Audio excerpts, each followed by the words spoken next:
Universidad Autónoma de Tlaxcala. Facultad en Ciencias de la Salud. Trabajo final, Genética.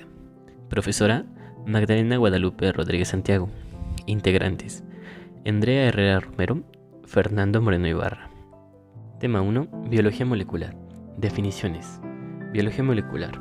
Se trata de la rama de la biología que está centrada en el análisis de fenómenos biológicos a partir de la perspectiva de la estructura de las moléculas. Estudia la composición, la estructura y las funciones de las moléculas que son fundamentalmente en el desarrollo de los procesos vitales, la síntesis de las proteínas, los vínculos entre el ácido desoxirribonucleico, ADN, y el ácido ribonucleico, ARN, y el metabolismo. Se aplica en casi todos los sectores productivos, tanto de su uso como de su consumo humano. Genética. Es la rama de la biología que estudia los mecanismos de la herencia biológica. Entre estos mecanismos, la genética estudia el ADN, su composición, organización, como su estructura de genes en cromosomas, cómo se produce la herencia de los caracteres biológicos y la replicación del ADN, así como la regulación de la expresión génica. Genómica. A diferencia de la genética, que se centra en resolver los problemas planteados de forma aislada, en lugar de analizar la complejidad de sus conjuntos, la genómica lleva a cabo el estudio de la información hereditaria de uno o múltiples organismos de forma integral y simultánea, es decir, a gran escala. La genómica comprende el estudio del contenido, organización, función y evolución de la información genética en un genoma. No obstante, el estudio de toda esta inmensa información genera una cantidad tan importante de datos que se requiere de grandes capacidades computacionales para poder ser analizados, almacenados y gestionados. Es aquí donde entraría en juego otra disciplina, cada vez más auge, conocida como bioinformática. Genómica estructural. Esta se encarga de elucidar la estructura de los genomas completos. Genómica comparada. Dichos estudios tratan de comparar el contenido de los genes, funciones y organización de los genomas de diferentes organismos con secuencias de genomas de organismos ya secuenciados previamente. Genómica de poblaciones. Genomas completos de muchos individuos. Este tipo de estudios permite conocer la variabilidad genética de una especie a nivel genético, llegando a ser aplicables, por ejemplo, a la identificación de regiones de ADN asociados a enfermedades o a entender cómo la variación genética influye en la respuesta a factores ambientales. Metagenómica. Esta permite analizar de forma conjunta el genoma de comunidades microbianas complejas para determinar su biodiversidad, así como en las relaciones existentes entre los organismos presentes, todo ello sin necesidad de recurrir a técnicas de aislamiento y cultivos en el laboratorio de las mismas. Bioinformática. La bioinformática es una subdisciplina de la biología y las ciencias computacionales que se encarga de adquirir, almacenar, analizar y diseminar la información biológica, en gran parte correspondiente a las secuencias de ADN y aminoácidos. La bioinformática usa programas informáticos que tienen muchas aplicaciones, como por ejemplo, determinar las funciones de genes y proteínas, establecer relaciones evolutivas y predecir la conformación tridimensional de las proteínas. Estadística aplicada a la genética. La genética y la estadística han estado estrechamente relacionadas en su desarrollo durante el siglo XX. Fue Ronald Aylmer Fisher, científico matemático estadístico biológico evolutivo y genetista inglés, quien realizó muchos avances en la estadística, siendo una de las más importantes contribuciones la inferencia estadística creada por él en 1920. Asimismo, después de la Segunda Guerra Mundial, Fisher trabajó como profesor de genética en Cambridge hasta 1957, cuando se retiró. Luego viajó a Australia en 1959 a trabajar como investigador honorario en el CSIRO, donde falleció el 29 de julio de 1962. Las funciones principales de la estadística son resumir información, ayudar a tomar decisiones y diseñar e interpretar experimentos. Cuando se habla de genética, que es básicamente el estudio de la transmisión de características a través de las generaciones, la condición experimental está dada por la elección de los progenitores, la determinación del sistema de apareamiento y las progenies, generaciones, segregantes. Para ello, se toman en cuenta varios puntos, como son a. Variables. Definir una población base. Definir los parámetros a estudiar. B. Tipificación de la muestra. C. El análisis estadístico. con la ayuda de medidas como la media, la variación, varianza y desviación estándar, y la covariación de resultados. Gen. El gen es la unidad básica de la herencia. Los genes se transmiten de los padres a las descendencias y contienen la información necesaria para precisar sus rasgos. Los genes están dispuestos uno tras otro en estructuras llamadas cromosomas. Una estructura contiene una única molécula larga de ADN, solo una parte de la cual corresponde a un gen individual. Los seres humanos tienen aproximadamente 20.000 genes organizados en sus cromosomas. El gen es una mínima parte del ADN. El ADN está conformado por ácidos nucleicos. Cada ácido nucleico tiene un azúcar, una base nitrogenada y un grupo fosfato. La base nitrogenada es lo que le da el nombre: guanina, citosina, adenina y timina. Cada gen posee una función específica. Todos los genes poseen una secuencia de inicio y una secuencia de final. Para que el ADN pueda cumplir su función y transformarse en las proteínas, necesita pasar por un par de procesos llamados transcripción y traducción. Es el proceso de transcripción. El ADN va a pasar a ser ARN mensajero por medio de la replicación, en donde se va a tomar una cadena codificante del ADN y se va a replicar gracias a la enzima ARN polimerasa. Una vez hecho esto, un pre-ARN mensajero va a ser sometido a un proceso de selección llamada splicing, que es un proceso de eliminación y embalaje, en donde se liberan los intrones y se dejan los axones. Una consecuencia de la estructura de los nucleótidos es que una cadena de polinucleótidos tiene direccionalidad, es decir, tiene dos extremos que son distintos entre sí. En el extremo 5' o inicio de la cadena sobresale el grupo fosfato unido al carbono 5' del primer nucleótido. En el otro extremo, llamado extremo 3', está expuesto el hidroxilo unido al carbono 3' del último nucleótido. Las secuencias de ADN generalmente se describen en la dirección 5' a 3', lo que significa que el nucleótido del extremo 5' es el primero y el nucleótido del extremo 3' es el último. Estructura del ADN y el ARN. Una vez entendido cómo se conforma el ADN, es imperativo mencionar al ARN. El ARN o ácido ribonucleico es el otro tipo de ácido nucleico que posibilita la síntesis de proteínas. Si bien el ADN contiene la información genética, el ARN es el que permite que ésta sea comprendida por las células. Está compuesto por una cadena simple, al contrario del ADN, que tiene una doble cadena. Las principales funciones en base al tipo de ARN del que se está hablando se encuentran ARM o ARN mensajero, que transmite la información codificante del ADN sirviendo de pauta a la síntesis de proteínas.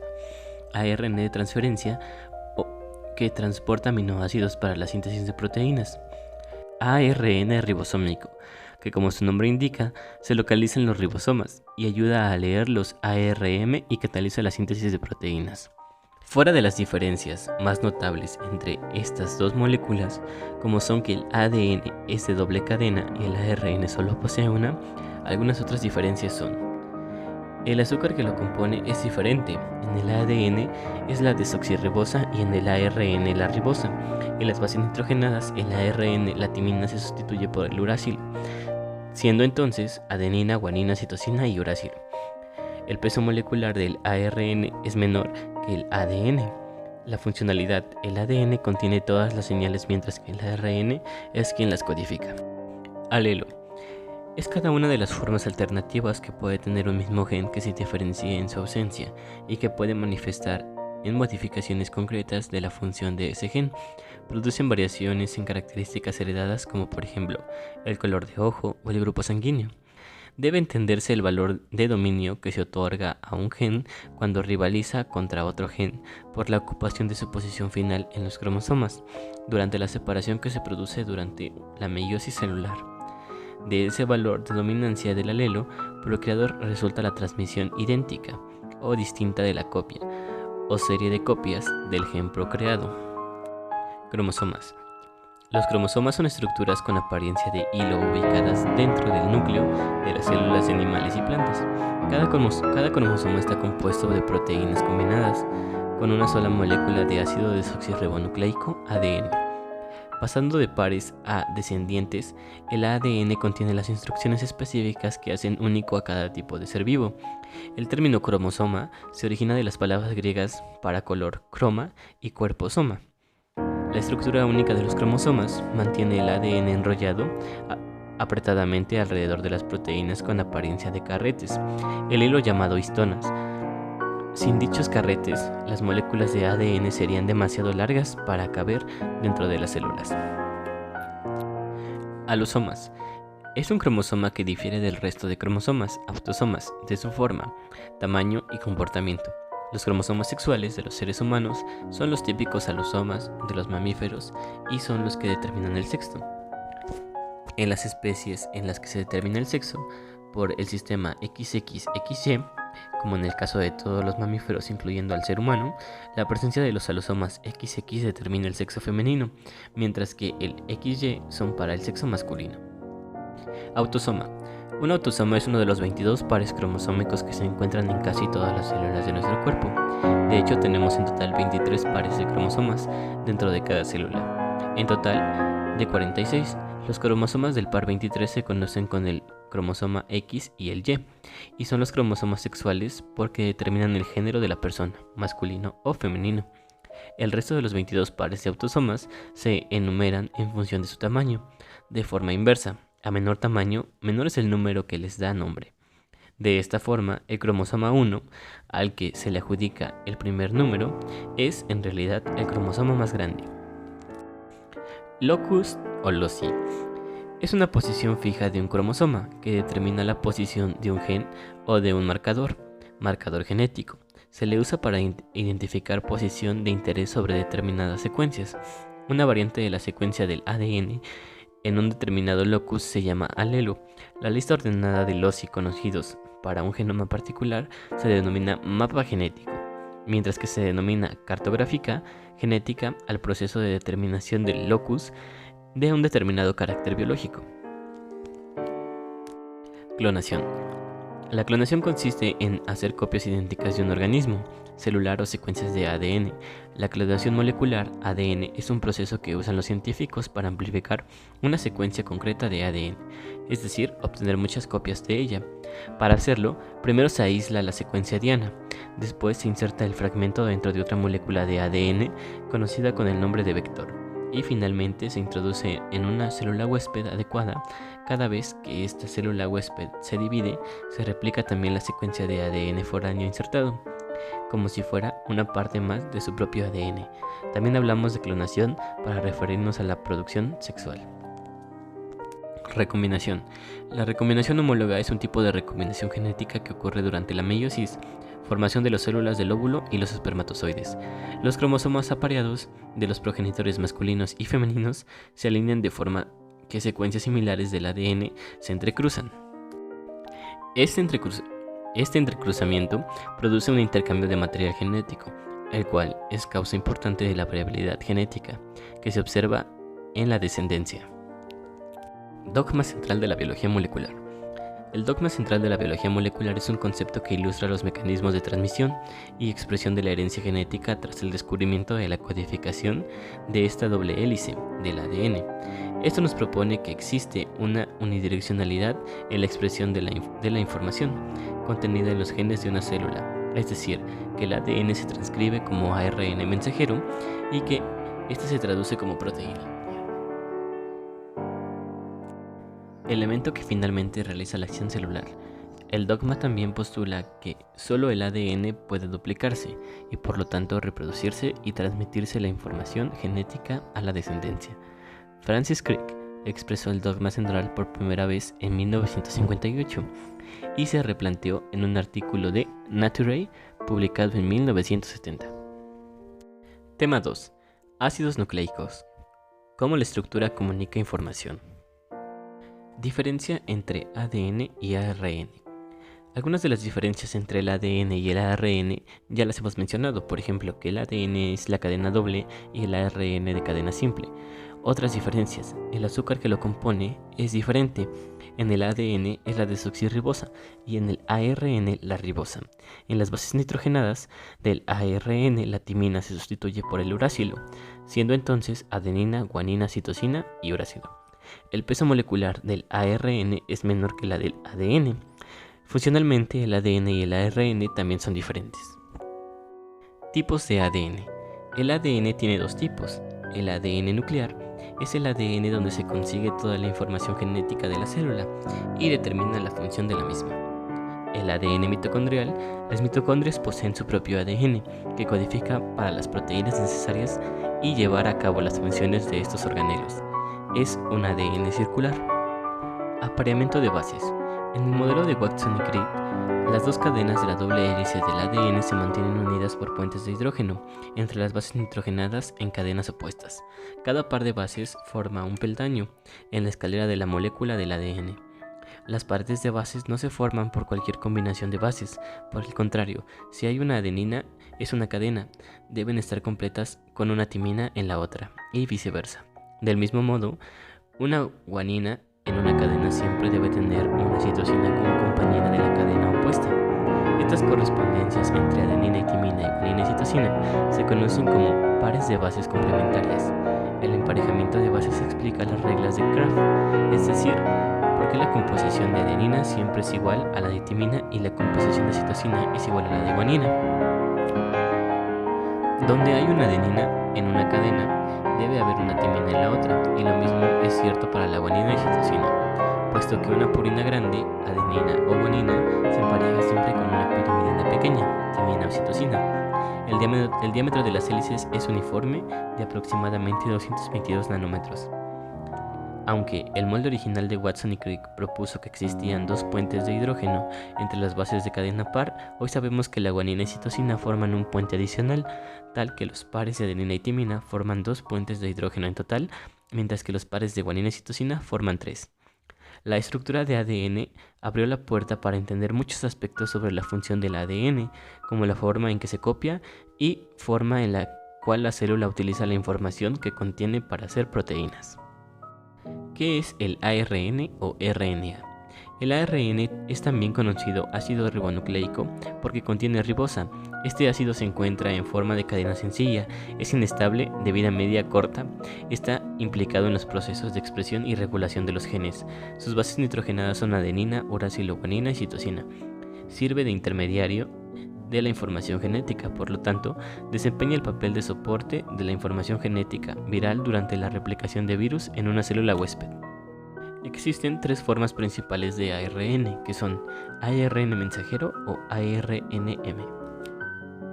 Se forma tomando como molde una de las cadenas del ADN que constituye cada gen, mediante la enzima de ARN polimerasa que se unen a su secuencia de cadenas de ADN que van a transcribir, llamadas promotor.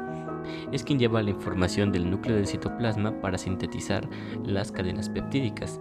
Codifica la secuencia de aminoácidos de uno o más polipéptidos, especificados por un gen o por un conjunto de genes. De este modo, los ARN mensajeros han copiado una secuencia de ADN a nivel de cada gen.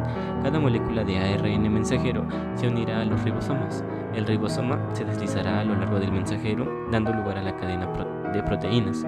Los codones se leen o traducen en un sitio específico del ribosoma. Un aminoácido tRNA se combina a través de un anticodón con el triplete mensajero. A medida que el ribosoma se desplaza, los diferentes aminoácidos ARN se unen sucesivamente a los tripletes de ARN y los aminoácidos se combinan entre sí, lo que permite la formación de proteínas. La parte codificante del ARN mensajero siempre termina con uno de los tres codones a fin de síntesis. ARN ribosomal o ribosómico. Esta relación con la síntesis de proteínas forma parte de los ribosomas, que son los complejos o las complejas maquinarias celulares que sintetizan las proteínas. Son los más abundantes de los ARN. Están involucrados en la estructura de los ribosomas y juegan un papel en la unión de los ARN mensajeros. ARN de transferencia o ARNT se une al ARM en función de la complementariedad de las bases del anticodón y el codón. Su función es unir o enlazar aminoácidos y transportarlos hacia el ARN mensajero para poder sintetizar las proteínas. Lee la información codificante del ARN mensajero y transfiere el aminoácido adecuado a la cadena polipeptídica, en crecimiento durante la síntesis proteica. Cada ARN de transferencia se combina con un aminoácido utilizando una enzima, aminoacil ARNT sintetasa. Existe una especificidad estricta de cada enzima y cada ARNT para un aminoácido. El anticodón del tRNA permite que el T-aminoacil RNA se combine con el triplete característico del aminoácido.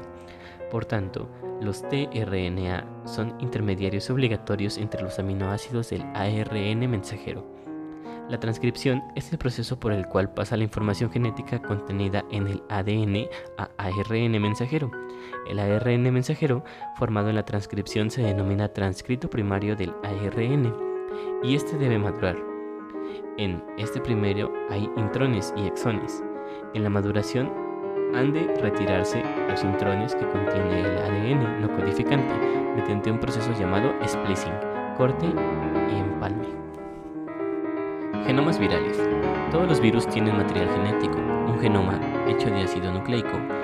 Tú, como el resto de la vida basada en las células, usas el ADN como material genético.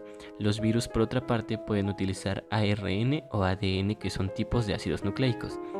A menudo pensamos que el ADN como una cadena de doble y en ARN como una cadena sencilla, puesto que es el caso típico en nuestras propias células. Sin embargo, los virus pueden tener todas las combinaciones posibles de cadenas y de tipos de ácidos nucleicos.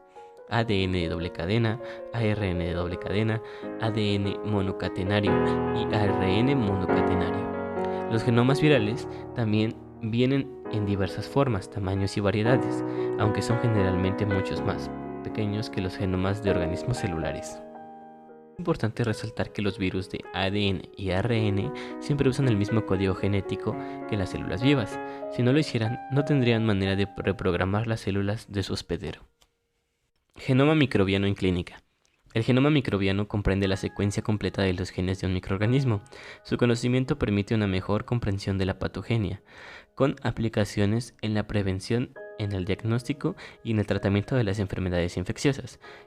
Conocida la dinámica de los mecanismos de invasión, producción de toxinas, capacidad de adaptación a ecosistemas adversos y otras múltiples posibilidades de variación, puede diseñarse nuevas vacunas más específicas, así como establecer combinación interespecies o utilizarse bacterias avirulentas de un muy fácil cultivo para producir una fórmula industrial de antígenos de gérmenes de crecimiento fastidioso. En el campo de los antibióticos se abren perspectivas hacia la línea absolutamente distintas, con drogas capaces de bloquear determinados procesos de cadenas metabólicas vitales. Ya existen múltiples aplicaciones de la genética en el diagnóstico microbiano, con técnicas de indudables se irán simplificando y perfeccionando con el conocimiento de la entera secuencia del genoma bacteriano, la hibridación, reacciones de polimerasa de cadena, etc. Por último, el conocimiento del genoma también permitirá la utilización benéfica a escala industrial de algunos microorganismos en la producción de hormonas, vitaminas, aminoácidos y antibióticos. El término genoma microbiano comprende el conjunto total de los elementos genéticos, cromo y extracromosómico. Estos últimos, contenidos en los plásmidos, codifican generalmente para factores de virulencia y son transferibles, lo cual los convierte en elementos temibles. El conocimiento del genoma microbiano permite fundamentalmente una mejor comprensión de la patogenia, con aplicaciones en la prevención, en el diagnóstico y en el tratamiento de las enfermedades infecciosas. La posibilidad de las secuencias completas del genoma ha sido una revolución en el estudio de los mecanismos de virulencia. Fundamentalmente, en forma secundaria, facilita el aprovechamiento industrial de genes microbianos en la producción de aminoácidos, vitaminas y antibióticos, concediendo a algunas bacterias un carácter de ganado, útil por similitud con vacas lecheras y ovejas laneras. Tema 3. Biosíntesis de ácidos nucleicos. Replicación. Biosíntesis de ácidos nucleicos y replicación. El dogma central de la biología, definido en 1957 por Francis Crick, establece que la información genética fluye en el siguiente sentido: DNA a RNA y RNA a proteínas.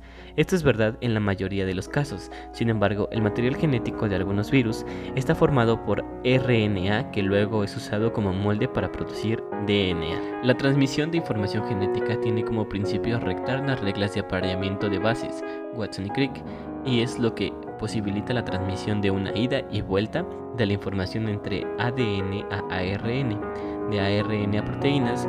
No obstante, la vía de transmisión es univocaz. La replicación es el modo de perpetuar la información genética y asegurar una copia fiel de la información de cada una de las células producidas por división. En lo referente a la transmisión de información dentro de la célula, los pasos fundamentales son dos. El primer paso de la transcripción consiste en la copia exacta de una hebra de ADN a ARN. La secuencia de ARN será exactamente igual a la de ADN copiado, excepto por las presencias de uracilo en vez de timina. El segundo paso, la traducción, implica la síntesis de proteínas haciendo uso del código genético, que identifica aminoácidos específicos a partir de un conjunto de 3 bases. Los 3 procesos mencionados son procesos de polimerización, que pueden dividirse en 3 etapas: iniciación, elongación y terminación, definidas en cada caso por eventos correctos. Entre la transcripción y la traducción hay, en ciertos casos, un procesamiento de los transcriptos a fin de obtener ARN mensajero maduro. Los productos de la traducción también son procesados. En cada caso, hay en juego elementos de señalización en moléculas que aportan la información, el ADN, el ARN o proteínas, para dar lugar a una copia o procesamiento correcto. Replicación de ADN. El proceso de replicación, autorreplicación, duplicación o autoduplicación de ADN es el mecanismo que permite al ADN duplicarse, es decir, sintetizar una copia idéntica. De esta manera, de una molécula de ADN única se obtienen 2 o más réplicas, en la primera y la última. Esta duplicación del material genético se produce de acuerdo con un mecanismo semiconservador, lo que indica que las 2 polímeros complementarios de ADN original, al separarse, sirven como molde cada una para la síntesis de una nueva cadena complementaria de la cadena molde, de forma que cada nueva doble hélice contiene una de las cadenas de ADN original.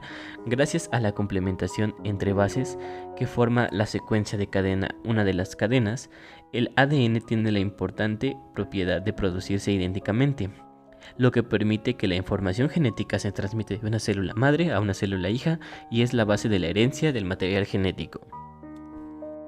La molécula de ADN se abre como una cremallera por ruptura de los puentes de hidrógeno entre las bases complementarias en puntos determinados.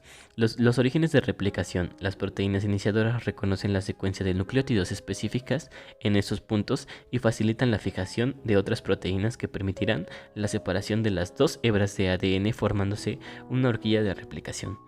Un gran número de enzimas y proteínas intervienen en el mecanismo molecular de la replicación, formando el llamado complejo de replicación o replisoma.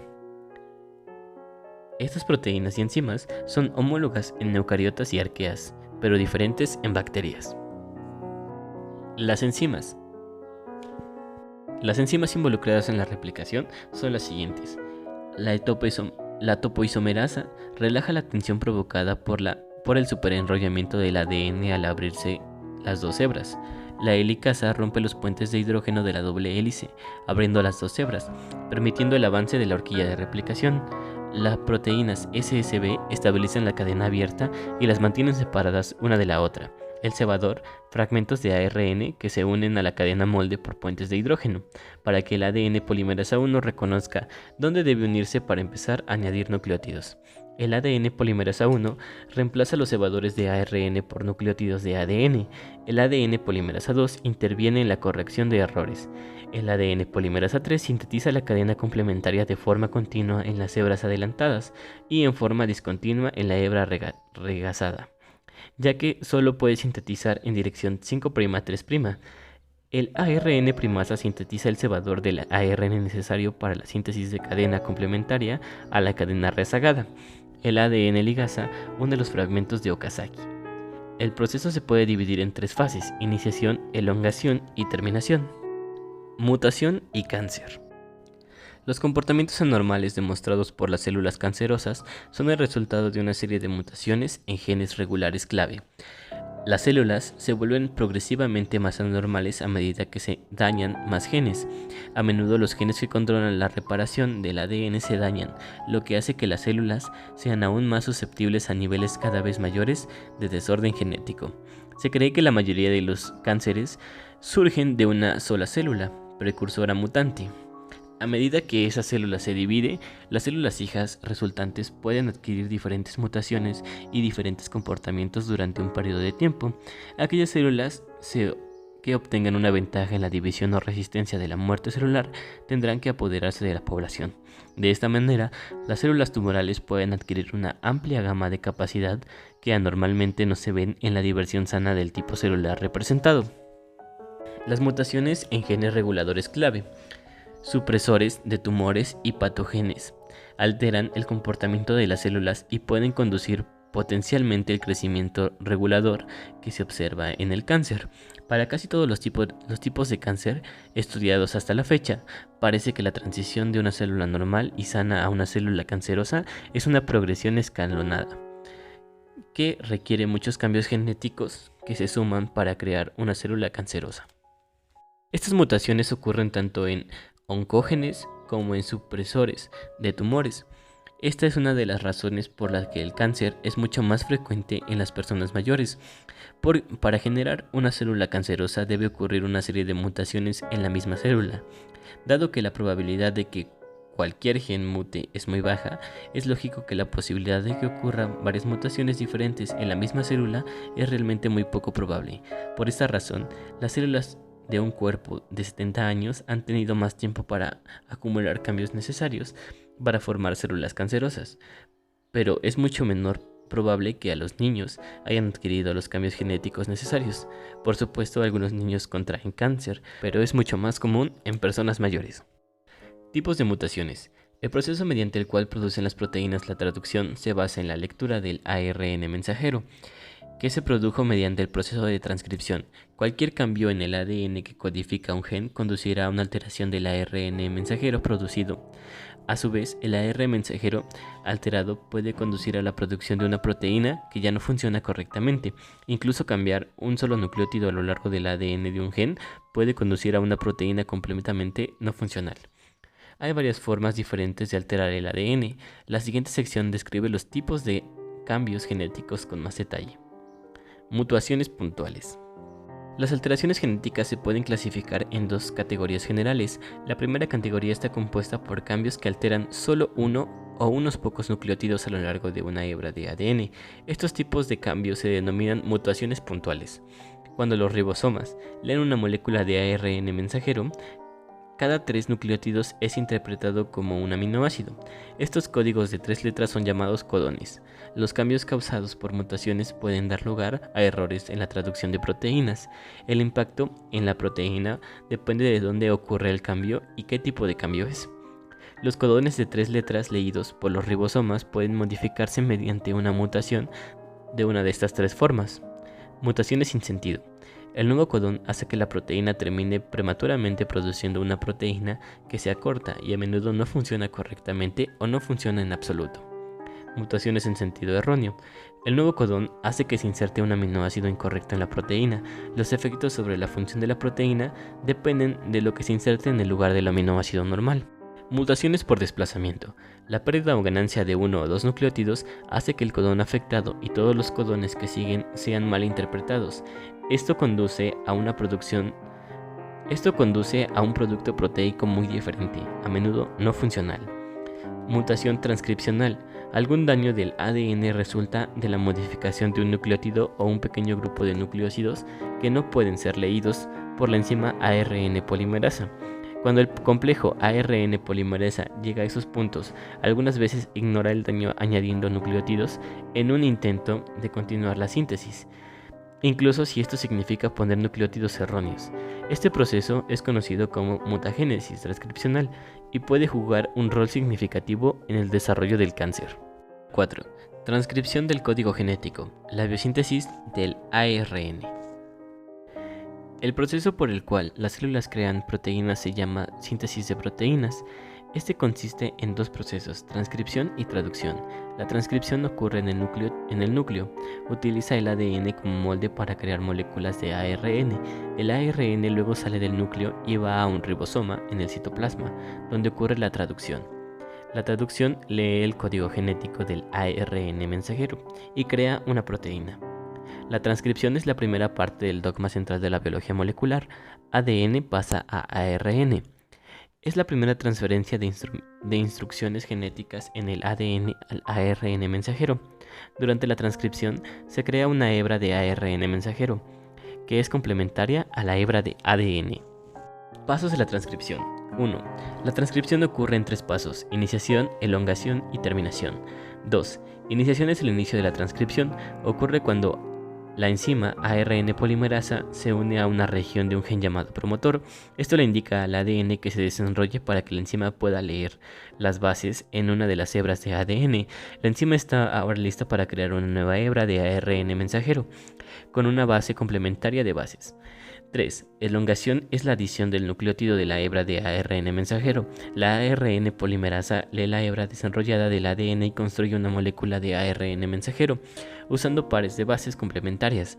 Hay un breve momento durante este proceso en el que la nueva molécula de ARN está unida al ADN desenrollado. Durante este proceso, una adenina en el ADN se une a un uracilo en el ARN. 4. Terminación. Es el término de la transcripción y ocurre cuando la ARN polimerasa cruza una secuencia de terminación en el gen. La hebra del ARN mensajero está completa y se separa del ADN. Traducción del mensaje genético y código genético es el proceso por el que se sintetiza una molécula de ARN mensajero complementaria a un fragmento de ADN. Ocurre principalmente en el núcleo. De las 2 cadenas de ADN que forman el gen, solamente una actúa como molde. El proceso se realiza gracias a las ARN polimerasas y consta de 3 etapas: la iniciación, la elongación y la terminación. Código genético. En un ARN mensajero, las instrucciones para construir un polipéptido vienen en grupos de 3 nucleótidos llamados codones. Hay 61 codones distintos para aminoácidos. La mayoría de los codones especifican uno en particular. Un codón de terminación marca el fin de una proteína, mientras que un codón de inicio marca el comienzo de la misma. Los codones de ARN mensajero se leen de 5' a 3' y especifican el orden de los aminoácidos en una proteína. ¿Cómo se lee? La clave es el codón de inicio, puesto que la traducción comienza en dicho codón y sigue en grupos sucesivos de 3. La posición del codón de inicio asegura que el ARN mensajero se lea en el marco correcto. Fase de iniciación. Para que pueda comenzar la traducción necesitamos un ribosoma que viene en 2 subunidades, grande y pequeña, un ARN mensajero con las instrucciones para la proteína que vamos a construir, un ARN de transporte de inicio que lleva el primer aminoácido de la proteína, que por lo general es metionina.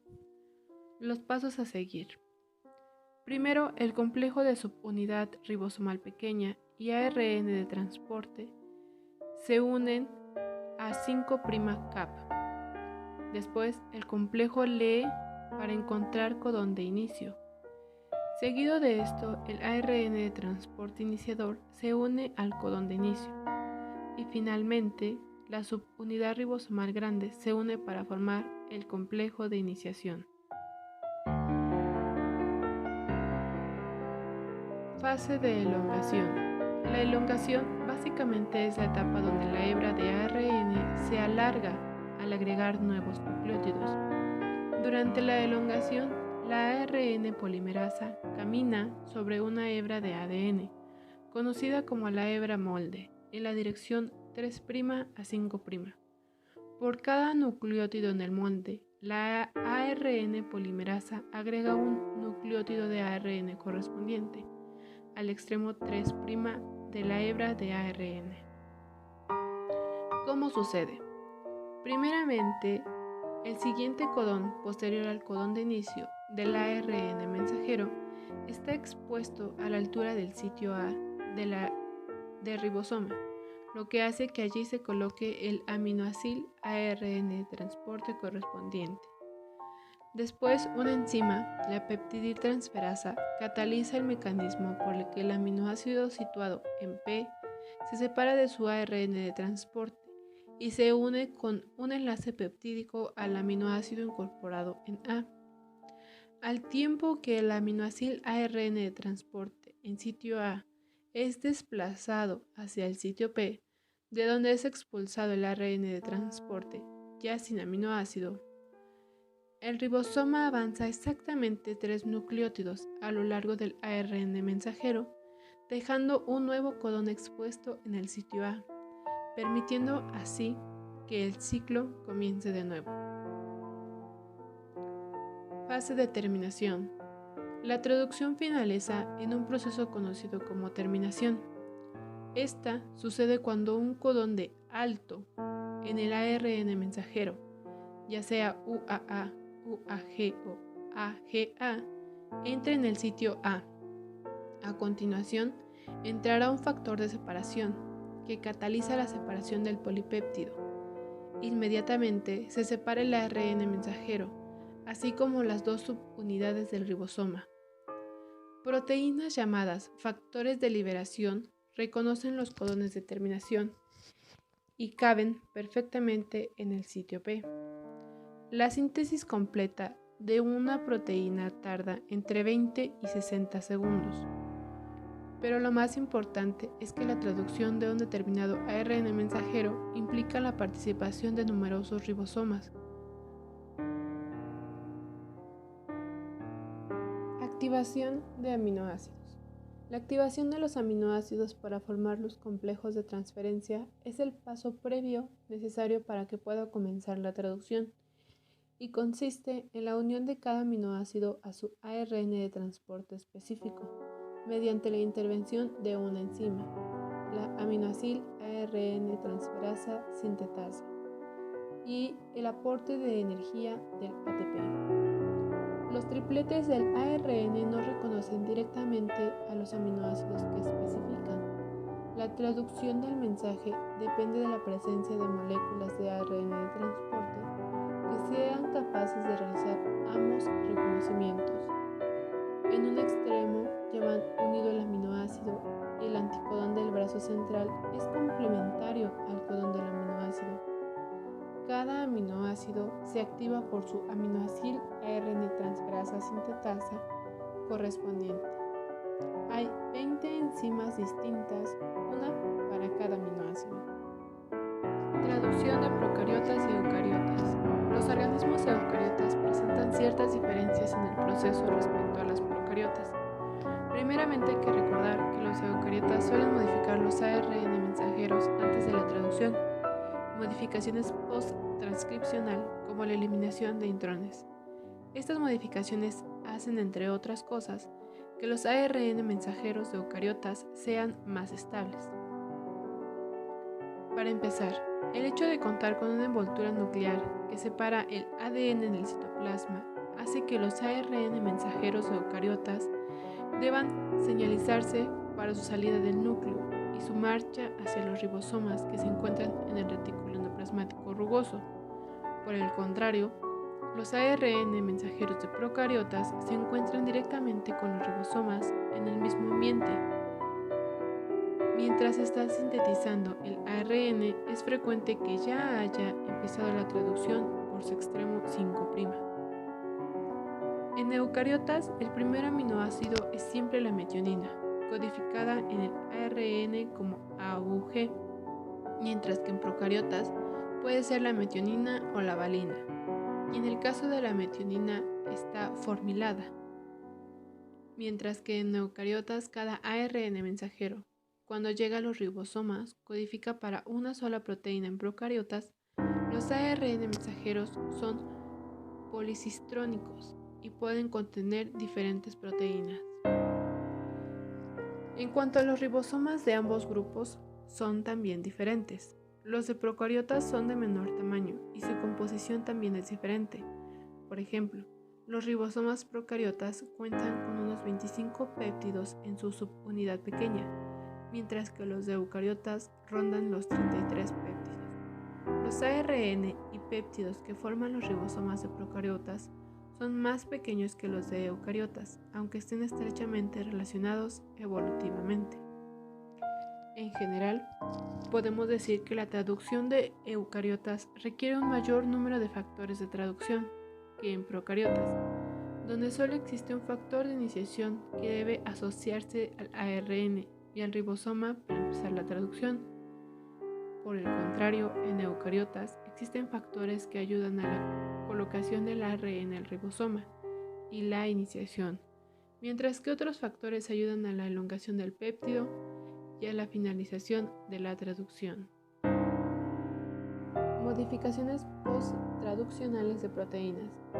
Muchas proteínas no están terminadas cuando se completa la traducción y requieren madurar a través de modificaciones post-traduccionales. Son mecanismos que modulan a las proteínas en su estabilidad, plegamiento, reconocimiento y en sus funciones. Modifican la información secuencial y la conformacional, además de aportar propiedades nuevas, determinando el lugar y el momento de su actividad. Las modificaciones pueden ser reversibles o irreversibles, presentes en todas las moléculas o solo en algunas, enzimáticas o no enzimáticas. Las modificaciones se dan principalmente en los extremos amino y carboxilo de la proteína. Algunas de estas pueden ser remociones de aminoácidos, generalmente el aminoácido iniciador, adiciones de uno o varios grupos funcionales, asociación de iones o coenzimas en algunas enzimas, control de plegamiento de las proteínas para adquirir diferentes estructuras, o la ubiquitinación. Modificaciones post-traduccionales de proteínas. Muchas proteínas no están terminadas cuando se completa la traducción y requieren madurar a través de modificaciones post-traduccionales. Son mecanismos que modulan a las proteínas en su estabilidad, plegamiento, reconocimiento y en sus funciones. Modifican la información secuencial y la conformacional, además de aportar propiedades nuevas, determinando el lugar y el momento de su actividad. Las modificaciones pueden ser reversibles o irreversibles, presentes en todas las moléculas o solo en algunas, enzimáticas o no enzimáticas. Las modificaciones se dan principalmente en los extremos amino y carboxilo de la proteína. Algunas de estas pueden ser remociones de aminoácidos, generalmente el aminoácido iniciador, adiciones de uno o varios grupos funcionales, asociación de iones o coenzimas en algunas enzimas, control de plegamiento de las proteínas para adquirir diferentes estructuras, o la ubiquitinación. Modificaciones posttraduccionales más importantes. Fosforilación de proteínas. Es una de las modificaciones más comunes que se dan en células eucariotas. Más del 30% de proteínas son modificadas por este proceso. Es un proceso reversible y puede controlar la actividad, estructura y localización celular de una proteína. Las proteínas comunes que son fosforiladas son serina, treonina y tirosina, que participan en los procesos de división celular. Hidroxilación. Es mediado por hidroxilasas presentes en el retículo endoplasmático, incorporación de grupos OH a algunas proteínas como colágenos, glicina o oxitocina. Estas modificaciones son dependientes de la vitamina C como cofactor. Acetilación. Modificación en sitio N-terminal. El mecanismo en la mayoría de los casos se lleva a cabo después de que la metionina, aminoácido iniciador, sea hidroxilada. Posteriormente se agrega un grupo acetilo. El acetilcoenzima A es el donador del grupo acetilo y esta modificación incrementa la resistencia a la degradación. Metilación. Ocurre en nitrógenos y oxígenos. El donador de grupos metilo es la S-adenosilmetionina.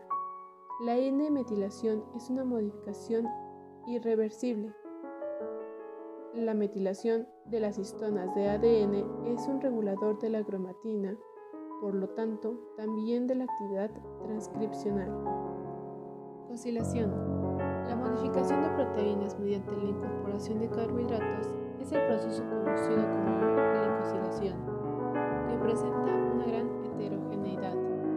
Se unen de manera covalente a cadenas de oligosacáridos. Estas modificaciones dan estabilidad extracelular a la proteína contra la degradación. Dicha modificación está presente principalmente en proteínas de membrana. Degradación de las proteínas. La degradación de proteínas, digestión o degeneración produce aminoácidos. Estos aminoácidos se incorporan a nuevas proteínas que se estén construyendo en las células, otros a la formación de moléculas de señal y unos cuantos más se degradarán separando su grupo amino de la cadena carbonada. En las células eucariotas existen dos vías importantes de degradación de proteínas, la ruta vacuolar y la ruta citoplasmática. En la ruta vacuolar participan los lisosomas, los endosomas y el retículo. La ruta citoplásmica está mediada por el sistema ubiquitina-proteasoma. Esta vía es fundamental en la regulación de las proteínas de vida media corta. Ubiquitina es una proteína reguladora que dirige el reciclaje de proteínas. Se asocia a ellas, las marca y las lleva al proteasoma. El proteasoma es un complejo multiproteico con 3 subunidades, con actividad proteasa, localizado en el núcleo y en el citoplasma celular de células eucariotas. Va a degradar aproximadamente el 90% de las proteínas celulares. ¿Cómo funciona? En una primera etapa, el grupo carboxilo terminal de la ubiquitina se une a un grupo sulfidrilo de una cisteína clave de la enzima E1.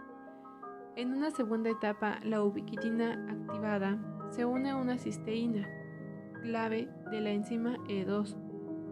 En la tercera etapa, la enzima E3 cataliza la transferencia de la ubiquitina desde E2 a un grupo E-amino de la lisina de la proteína diana.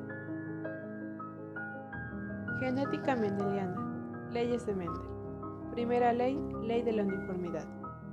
Establece que cuando se cruzan dos individuos de raza pura homocigotos, la primera generación filial, heterocigotos, será igual entre ellos, fenotipos y genotipos, y además sobresaldrá el rasgo fenotípico de uno de los progenitores, el genotipo dominante.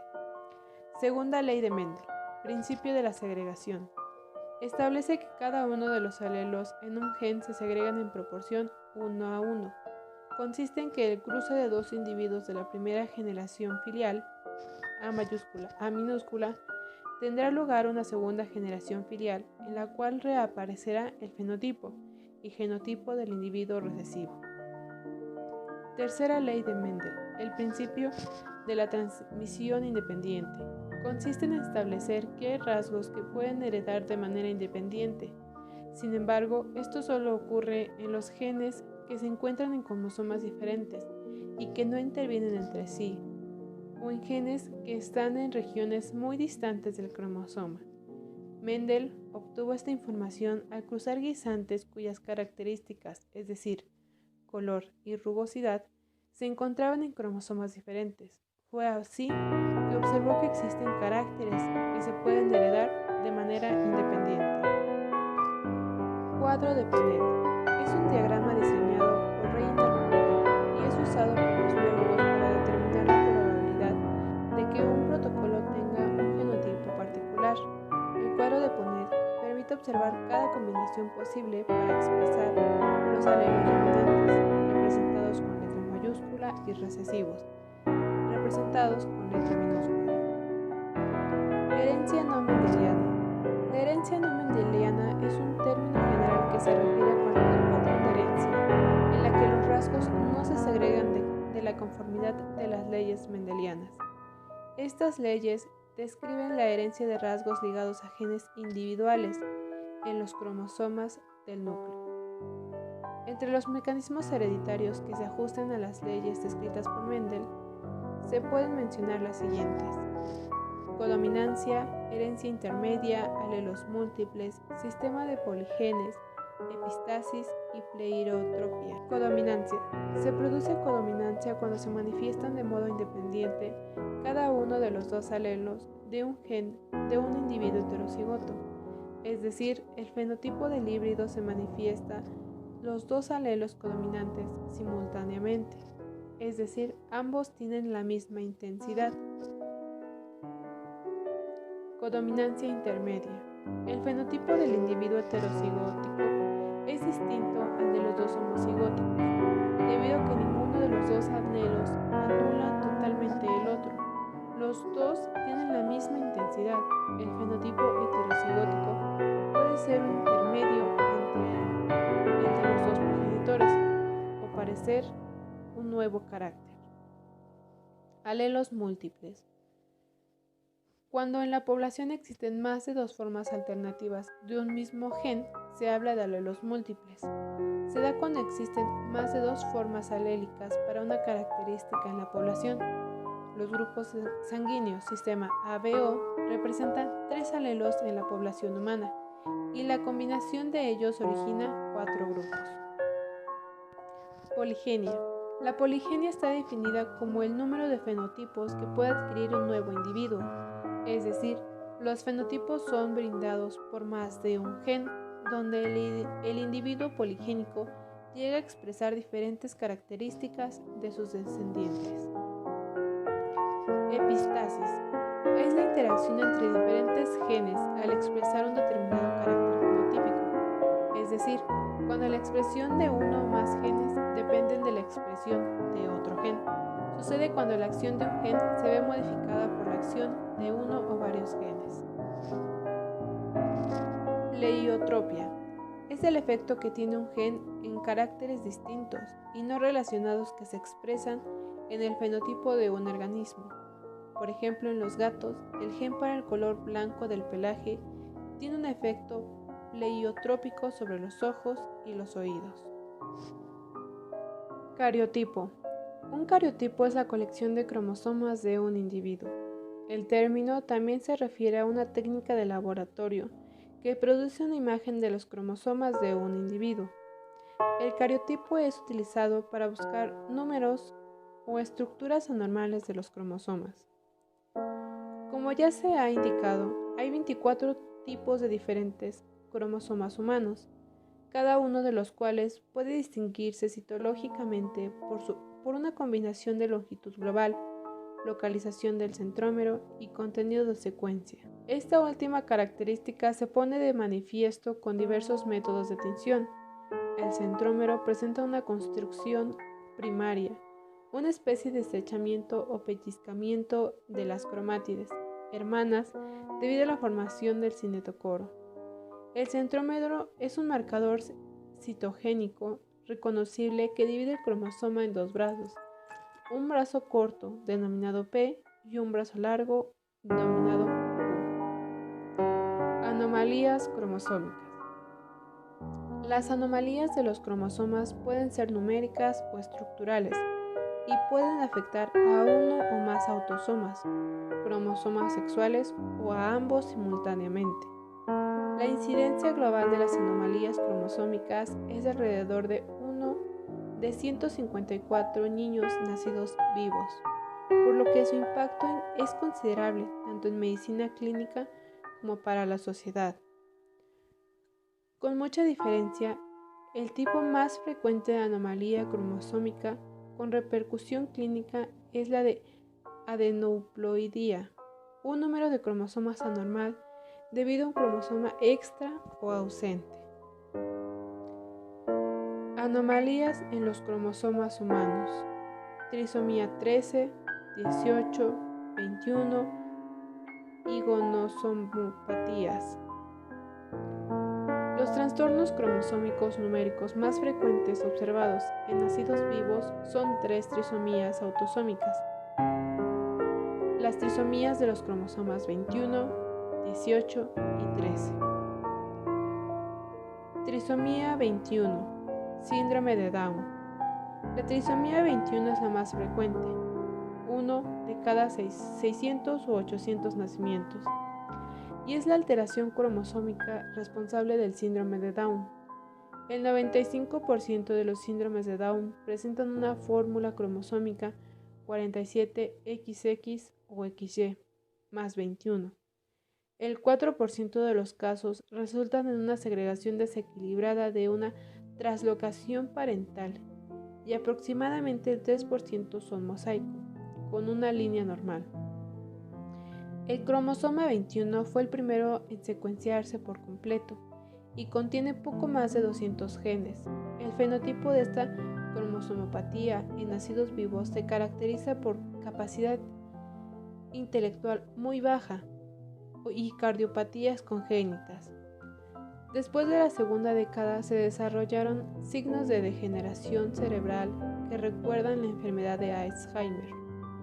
Los varones son estériles y las mujeres pueden mantener su capacidad reproductora.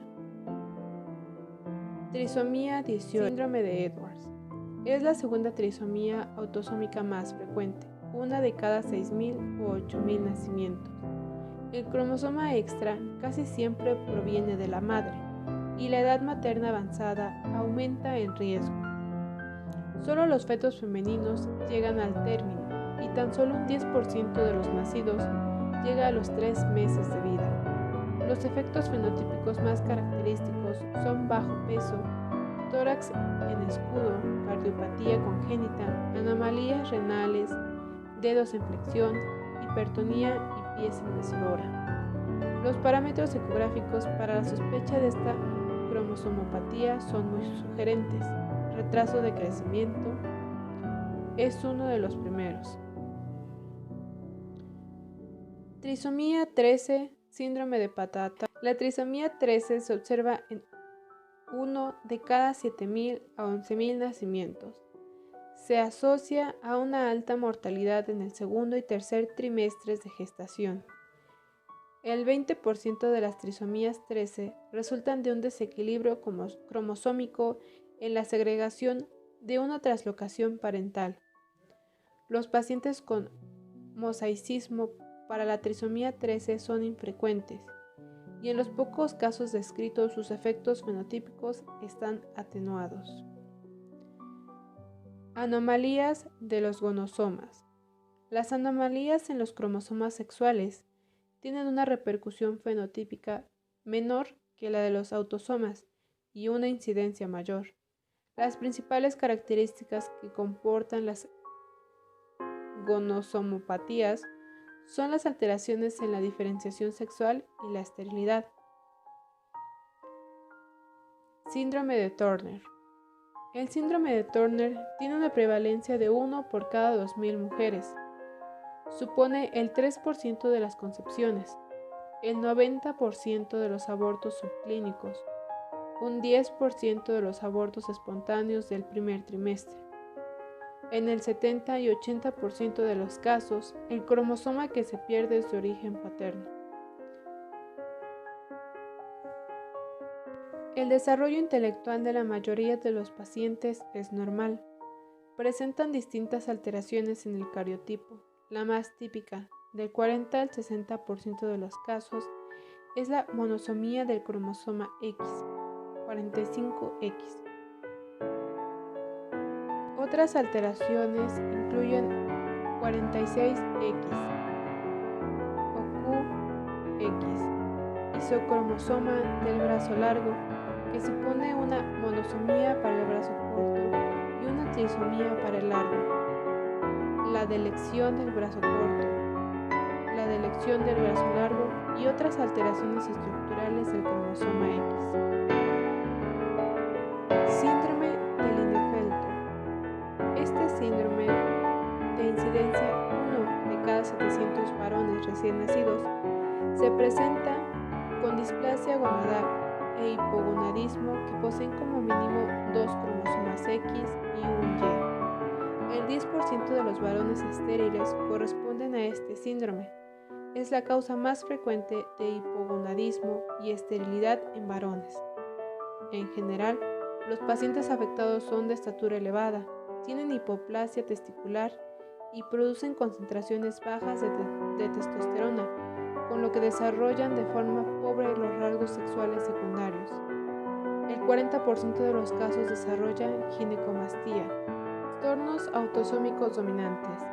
La rareza de la mayoría de los trastornos y enfermedades autosómicos dominantes se debe a que solo suelen darse en estado heterocigoto. Sin embargo, ocasionalmente hay niños que nacen de parejas en las que ambos progenitores son heterocigotos para un trastorno hereditario dominante. Esta decadencia está expuesta a riesgo de ser homocigota para las mutaciones génicas. En ciertos casos los afectados presentan un cuadro más grave, como se ha notificado en la acondroplasia, o desarrollan el trastorno más tempranamente, como en el hipercolesterolemia familiar. Al contrario, en otros trastornos hereditarios dominantes, los homocigotos no registran una afectación más grave que los heterocigotos. Por ejemplo, en la enfermedad de Huntington y la distrofia miotótica. La enfermedad de Huntington es una enfermedad hereditaria degenerativa y progresiva que resulta en el desgaste de las células nerviosas neuronas en algunas áreas del cerebro. Estas alteraciones en el cerebro provocan movimientos incontrolados, pérdida de la capacidad intelectual y trastornos emocionales en los afectados. Los síntomas suelen aparecer entre las edades de 35 y 44 años. Las personas con la enfermedad muy a menudo viven muchos años después del inicio de la misma. Es causada por alteraciones en el gen HTT y se genera de forma autosómica dominante.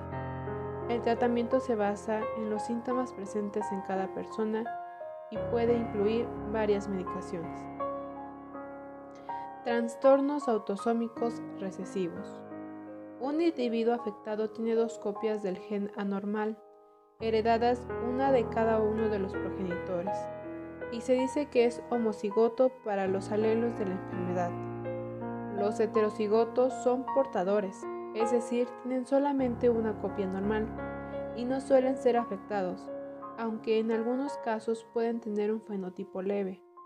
Muchos trastornos de este tipo se deben a mutaciones en genes que codifican enzimas. Como habitualmente es suficiente a la mitad de la actividad enzimática normal, una persona con solamente un alelo mutante en general no estará afectada. Modelo del umbral. Varias enfermedades no siguen la distribución en forma de campana. En cambio, parecen estar presentes o ausentes en los individuos.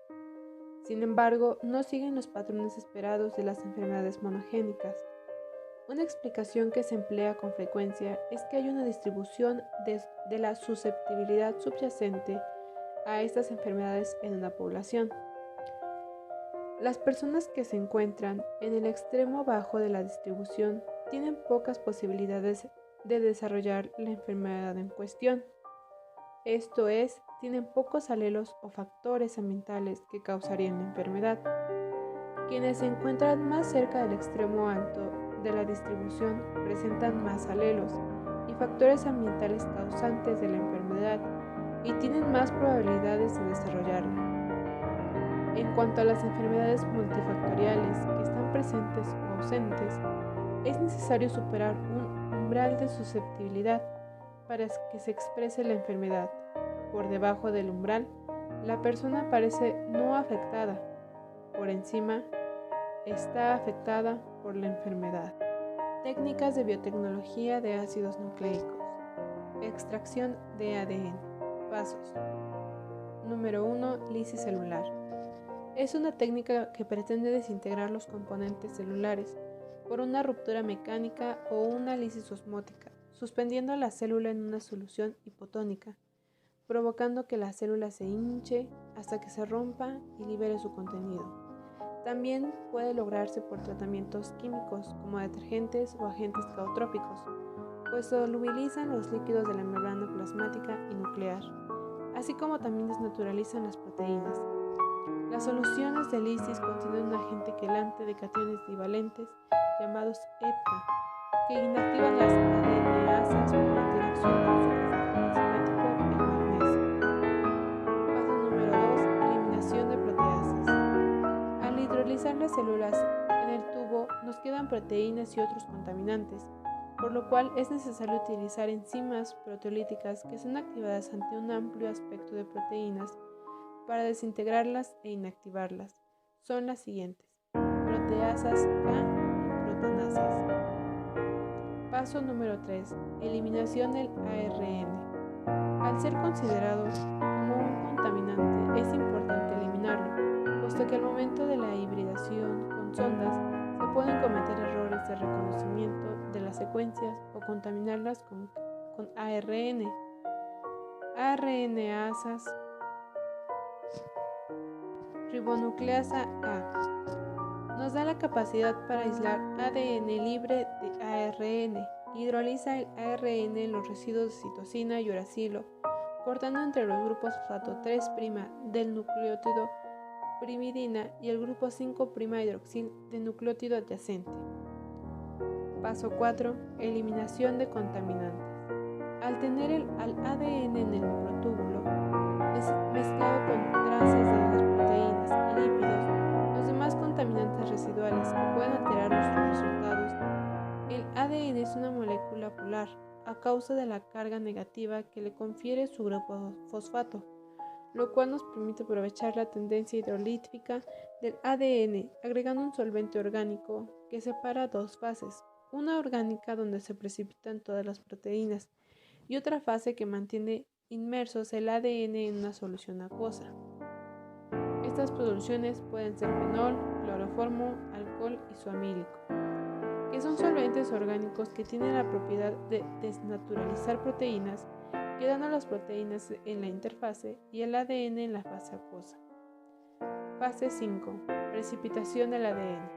Se separa por centrifugación el ADN de la fase acuosa de la orgánica, y al haber agregado el solvente orgánico se rompe la capa hidratante y los grupos fosfatos quedan libres. Para la unión de concationes monovalentes